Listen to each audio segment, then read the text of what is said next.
하나님 말씀 보겠습니다. 고린도전서 7장 17절에서 24절 말씀 보겠습니다.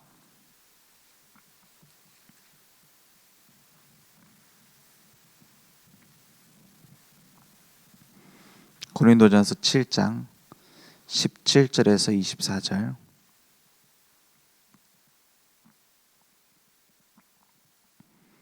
저와 여러분 함께 한 목소리로 천천히 합독하겠습니다.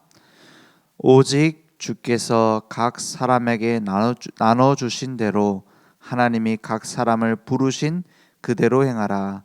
내가 모든 교회에서 이와 같이 명하노라. 할례자로서 부르심을 받은 자가 있느냐? 무할례자가 되지 말며, 무할례자로 부르심을 받은 자가 있느냐? 할례를 받지 말라. 할례 받는 것도 아무것도 아니요 할례 받지 아니하는 것도 아무것도 아니로되 오직 하나님의 계명을 지킬 따름이니라.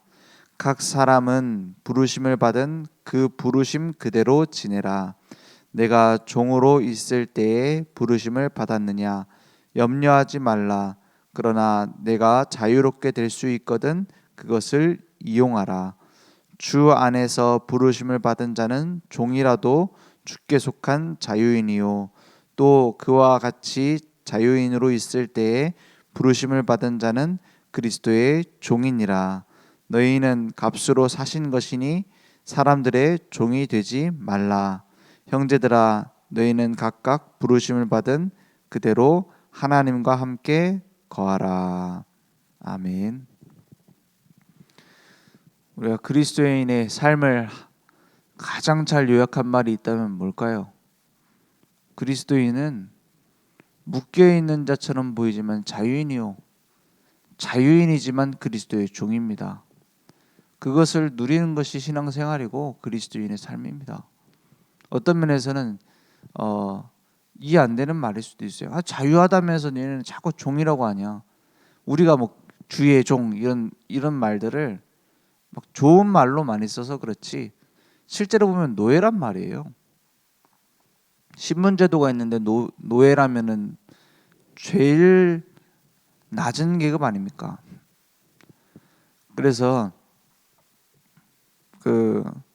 실제로 이 복음이 증거될 때 이 종들이 노예들이 복음을 많이 받았어요. 그래서 로마의 복음이 증거되는 초창기에는 뭐라고까지 얘기했냐? 저기 예수 믿는 거 저 노예 종교다. 노예들이 믿는 거다. 이렇게 봤어요. 그런데 그 노예들이 어떤 종들이 많았냐? 집안에서 이제 집안일도 하지만 아이도 돌보고 가르치기도 하고 이런 일에 쓰임 받는 노예들이 많았단 말이에요. 그 노예들이 처음에 초대교회 때 이제 로마로 들어가서 뭐 했냐? 그 아이들에게 복음을 전해준 거예요. 그러니까 당장 어떻게 됩니까? 그래놓고 애들은 노예에다 맡겨놓고 자기들은 막 파티하러 다니고 맨날 문화 행사하러 다니고 그 아이들이 어떻게 됐겠습니까? 그냥 복음 전해야겠다라고 마음 먹었겠죠. 너희들은 예수 믿는 사람들이 그 종으로 들어가서 그냥 이 아이들에게 생명을 전해야겠다. 예수님에 대해 얘기해야겠다. 이 정도 생각했겠죠. 그런데 그것이 250년 만에 로마가 그리스도 앞에 무릎 꿇게 되는 시작이 된 겁니다. 우리가 가지고 있는 환경이 나쁘다고 생각될 수 있어요. 나는 전도할 수 없어.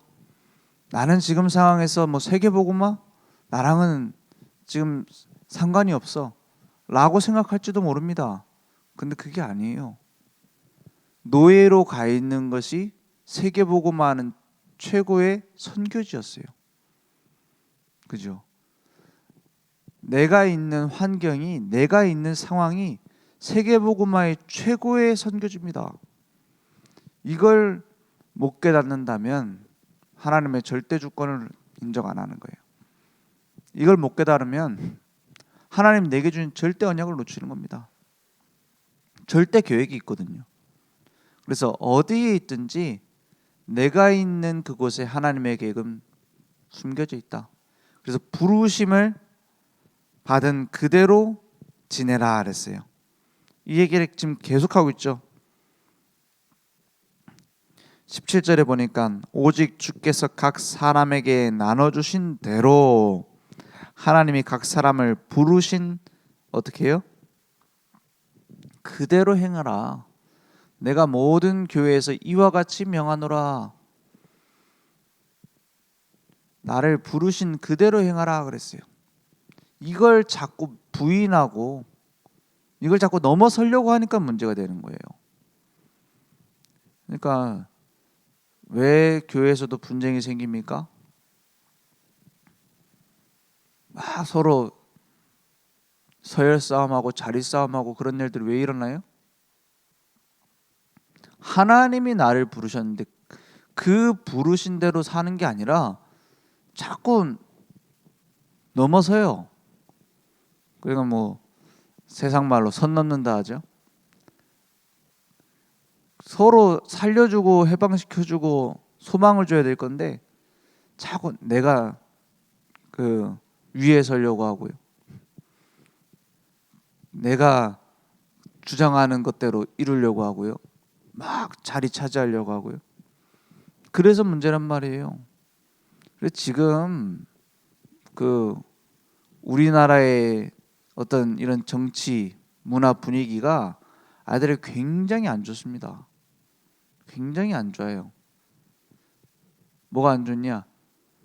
나를 부르신 그대로 행하지 않아요. 다 쫓아내야 돼. 서로 쫓아내야 돼. 서로 조금 잘못했다? 쫓아내야 된다니까요. 막 탄핵해야 돼. 이게 그 사람들이 좋다 나쁘다가 아닙니다. 그러한 문화와 정치 어떤 풍속이 아이들에게 가면은요. 그러면 부모가 잘못하면 쫓아내야 됩니까? 그런 식이 자꾸 가요. 그런 영향을 준다니까요. 그래서 우리나라가 지금 굉장히 양극화되져 갖고 막 젊은 사람들은 늙은 사람 보고 막 뭐죠? 틀딱이라 그러고 나이 든 사람들은 요즘 MZ 세대 막 얼마나 이상하냐 막 이렇게 말하게 되고 그렇게 된 시작이 어디 있는지 아십니까? 저는 그게 굉장히 커지게 된 시작이 그 대통령 예전에 박근혜 대통령 탄핵 이유라고 봐요. 그러고 나서 굉장히 심해졌어요, 양극화가. 그러고 막 SNS 이제 자기 얼굴을 드러내지 않고 막 의견을 말할 수 있죠. 그러면서 점점 심해졌다니까요. 이게 다 자녀들에게 가요. 그러니까 어떤 식이냐? 조금 사장님이 나한테 마음에 안 들게 하면은 노동부에 신고한다 그러고, 조금 선생님이 나에게 안 좋게 대하면은 교육청에다 신고한다 그러고, 뭔가 서로 타협하고 얘기하고 포럼할 수 있는 게 다 깨지고 있어요. 다 깨지고 있다니까요. 그러니까 뭐 여자 선생님이 조금 남자애들한테 좀 이렇게 얘기하면 선생님 팸이에요 막 이렇게 막 극단적인 얘기를 하고요. 막 따지고요. 점점 그렇게 됩니다. 왜냐? 어른들이 그러고 있으니까. 그죠? 여기에 대해서 우리는 어떻게 봐야 됩니까? 그리스도인은 소명을 믿는 사람들이에요. 그리스도인은 하나님이 부르심을 믿는 사람들이에요. 그래서 내가 있는 그 부르심 안에서 행하라. 그걸 놓치면 안 됩니다. 교회에서도 그래요. 이게 안 되면 교회 생활 못 합니다. 신앙생활 안 돼요. 종교생활 되지. 그리고 어떤 목사님은 전문적으로 그거 하는 목사님도 있더라고요. 어떤 목사님이냐? 대형교회의 어떤 비리나 이런 것들이 발견됐다? 자기랑 전혀 상관없는데도 가서 시위해줘요. 막 저기 뭡니까? 저기 큰 대형 교회 가가지고 노조도 만들어 주고요. 자기 그 사명이라. 그래갖고 안에서 막 시위도 시키고 막 파업도 시키고요. 교회 직원들 막 파업 시키고요. 그거 도와줘요 가서. 그게 좋다 나쁘다가 아닙니다. 그게 복음을 위한 일일까요? 그죠? 물론 그런 비리가 있으면 안 되겠죠. 그런 비리가 없이 복음을 위해서 큰 교회 목사님들도 같이 복음 전하는 데 집중해야겠죠. 자기 재산을 늘리고 막 자기 자리를 차지하고 이런 것보다 복음 들을 때가 얼마나 많습니까? 복음 필요한 것이 얼마나 많습니까? 거기에 집중하면 훨씬 좋겠죠.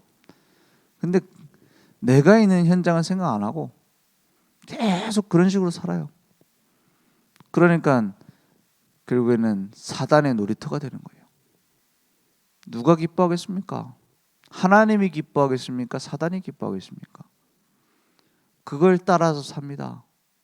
내가 가지고 있는 기준을 못 넘어서면은요, 내가 사단을 기쁘게 해야지 라고 하는 목사가 어디 있겠어요? 내가 교회 가서 목사님을 괴롭히고 후대들을 망가뜨리고 교회를 분열시켜야겠다 이런 장로가 어디 있어요? 그래 되거든요. 그게 왜 그렇습니까? 복음 체질이 안 돼서 그렇고 하나님이 나를 부르셨다는 소명 의식이 없어서 그래요. 그러니까 오히려 복음 뿌리 내리고 올바른 소명 의식을 가지면 내가 틀리다고 보고 교회가 이런 게 부족하다고 보는 그런 부분들을 들어가서 살리게 되잖아요. 그렇죠? 내게 맡기신 바 아닙니까? 그래서 하나님의 자녀는 이런 고백이 나와야 맞습니다. 그리스도께서 다 끝냈구나. 예수님께서 다 이루었다 하셨다라는 말은 이 문제도 없애고 저 문제도 없애서 아무 문제도 없도록 만들겠다는 말이 아니에요. 예수님께서 내 건강 문제도 해결하고 내 경제 문제도 해결하고 내 남편 문제도 해결해서 깨끗하게 하신다. 이런 다 이뤘다가 아닙니다. 그리스도께서 다 이루셨단 말이 무슨 말입니까? 그리스도께서 십자가에서 나의 모든 죄와 저주와 지옥의 권세를 깨뜨렸단 말이에요. 그래서 이제 내 인생을 값주고 사셨단 말이에요. 내 인생은 그러면 어떻게 되죠? 더 이상 내 것이 아니란 말입니다. 그게 다 이룬 거예요. 뭐 말할 것도 없고 보탤 것도 없고 빠져나갈 것도 없어요. 지금 있는 그대로 행하라. 그죠? 왜냐? 하나님이 다 이루신 것이니까. 지금 우리 교회의 모습 뭘 바꿔야 된다, 뭘 이렇게 해야 된다. 이전에 하나님이 이루어 가시는 중 그게 인정 안 되면 엉뚱한 짓 해요. 그게 인정 안 되면 내 기준에서의 틀이 자꾸 나와요. 그래서 갈등이 시작되는 겁니다. 하나님이 지금까지 우리 교회를, 우리 가정을, 내 직장을 만들어 오셨다. 다 이루었다 이 말은 그 주인이 바뀌었다는 뜻입니다. 내 가정의 주인은 그리스도시요. 내 후대들의 주인은 그리스도시요. 내 직장의, 내 현장의 주인은 그리스도시요. 우리 교회의 주인은 그리스도시다. 그러니까 내가 지금 뭘 할 건지가 아닙니다. 하나님이 내게 원하시는 게 뭐냐. 그러니까 신앙생활 가면 갈수록 단순해지고 편안해지고 행복해집니다. 이 쉬운 게 안 되는 이유 다른 거 붙잡고 있어서 그래요. 그 간단한 게 안 되는 이유 다른 걸 붙잡고 있어서 그래요. 내 동기, 내가 옛날에 이렇게 잘 나갔는데 내가 가지고 있었던 그 오래된 체질, 묵은 누룩 그런 것 때문에 그렇습니다. 그래서 신앙생활 가면 갈수록 새로워요. 날마다 새로워요. 왜냐? 그리스도께서 만드시는 작품. 그러니까 뭐가 나옵니까? 참 자유가 나오는 거예요. 그리스도인의 자유는 내 맘대로 돼서 자유가 아니에요. 내가 원한 대로 하나님이 들어줘서 자유가 아니에요. 하나님이 만드시는 것을 보고 따라가니까 자유예요.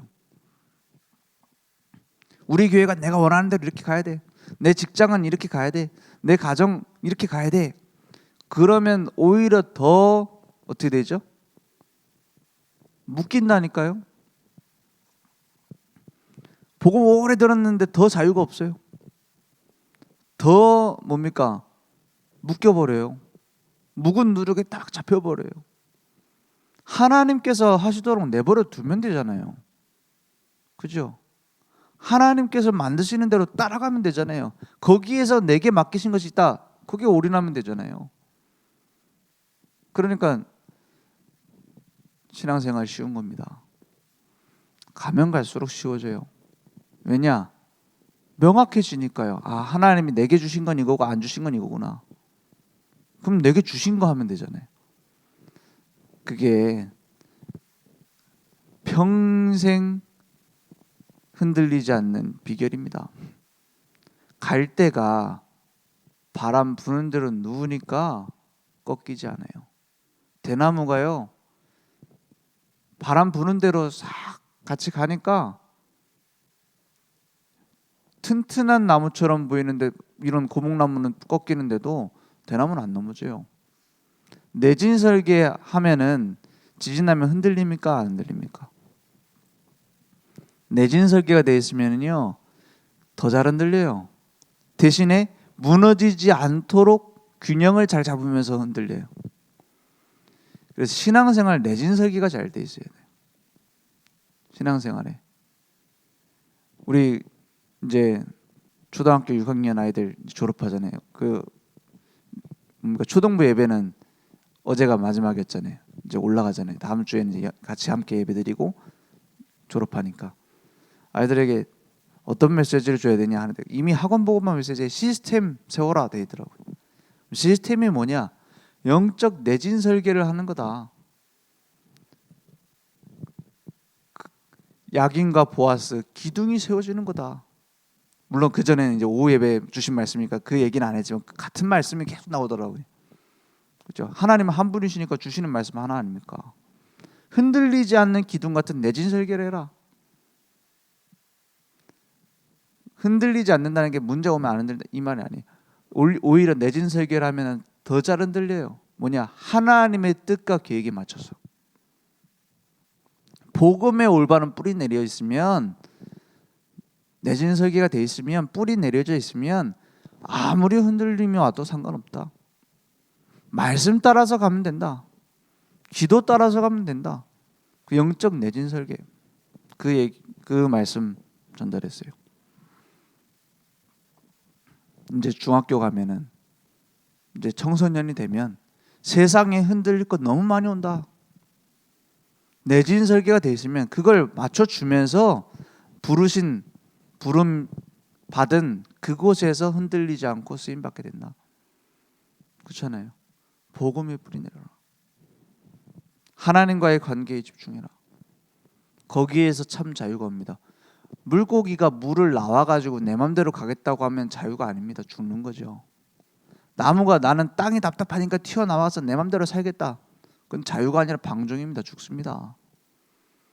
물고기는 물 안에 있는 게 자유예요. 나무는 땅에 뿌리를 내리고 거기서 열매 맺는 게 자유예요. 하나님 자녀는 하나님께서 원하시는 대로 사는 것이 자유입니다. 그 안에 참된 자유, 참된 평안, 참된 능력이 있어요.